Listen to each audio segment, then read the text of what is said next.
It's halftime. Time to open the fridge. I'm not sure why I'm showing you this. The cabinets and the pantry. Okay, and here you've got plenty of storage for snacks or expired stuff. And show how much space you have in your kitchen. Selling your home to Open Door is so easy. You can do it during halftime. Keep an eye on this one a bit. Oh, yeah. It's not like I'm selling the house or anything.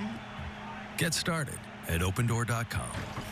Carl Lumley from Captain America Brave New World joins us live in studio. Plus, creative Valentine's Day gift ideas for all from millennial mom Casey Potts. Tomorrow. Now at 7, Southern California bracing for the strongest storm system of the new year. How residents in the burn scar areas are preparing. Concern and outrage in West Hollywood as signs apparently promoting U.S. immigration and custom enforcement are posted along Santa Monica Boulevard. And President Trump enacting new tariffs on steel and aluminum. The latest on the president's trade war now on the news at 7.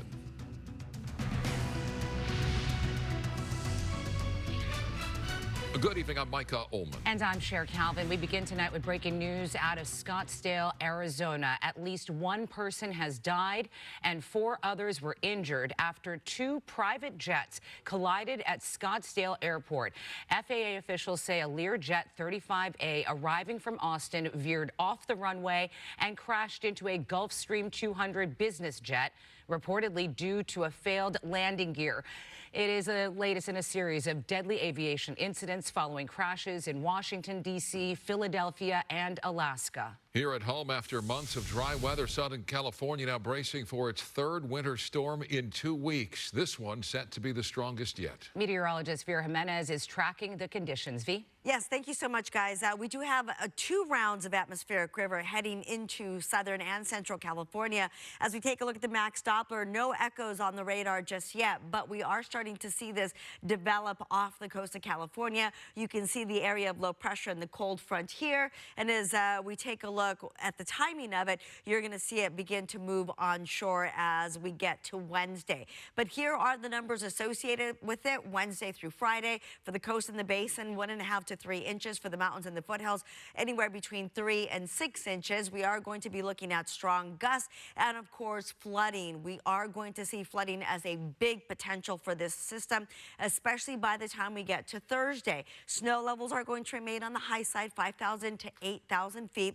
And as we time it out, this is going to be the first wave. The first wave will arrive on Wednesday. It is expected to be weaker than the second one. The second one is going to be more impactful. So if you don't have to commute on Thursday and you can telecommute, I would strongly urge you to do so. In the meantime, let's go ahead and time it out. This is what it will look like. Tuesday at 11:30 p.m.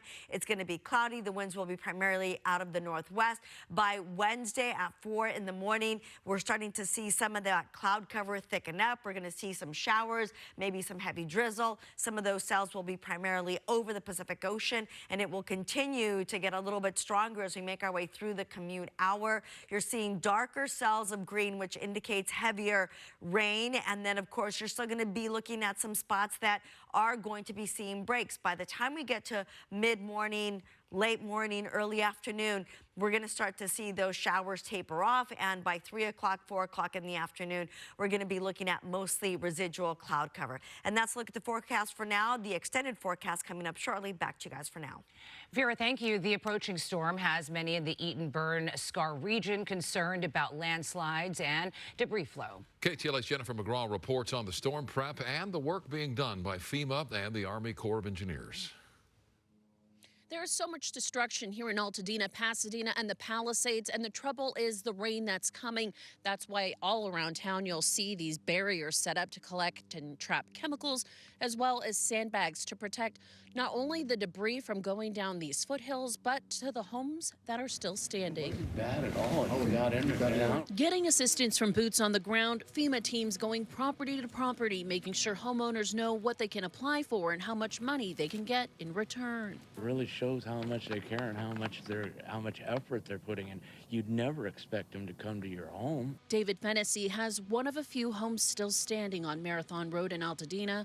but it has some damage. Now finding out he can also apply for assistance. At the same time, many worried about incoming weather with damaging mudslides, especially in the foothills. There's going to be debris everywhere. It's going to come down through all the streets. I mean, it's just what happens. And the mountains and foothills behind me, they're all charred and unstable. And the trouble is that mud flow could come downhill into the homes and into the residents and communities down below. If you need sandbags, head to your local fire station. We're in Altadena. Jennifer McGraw, KTLA 5 News. LA Mayor Karen Bass says private property debris removal will begin in the Eaton and Palisades wildfire impact zones this week. All this as the incoming rain is raising concerns for residents living near Will Rogers State Beach, which is serving as a Palisades fire waste processing site. They're concerned the downpour could cause toxic runoff to end up in the ocean. State officials say the temporary site was chosen because it is flat, open land, close to damaged properties. Following criticism, LA's wildfire recovery czar Steve Soberoff has agreed to work for free. The real estate developer was tapped last month by Mayor Karen Bass to lead the recovery efforts.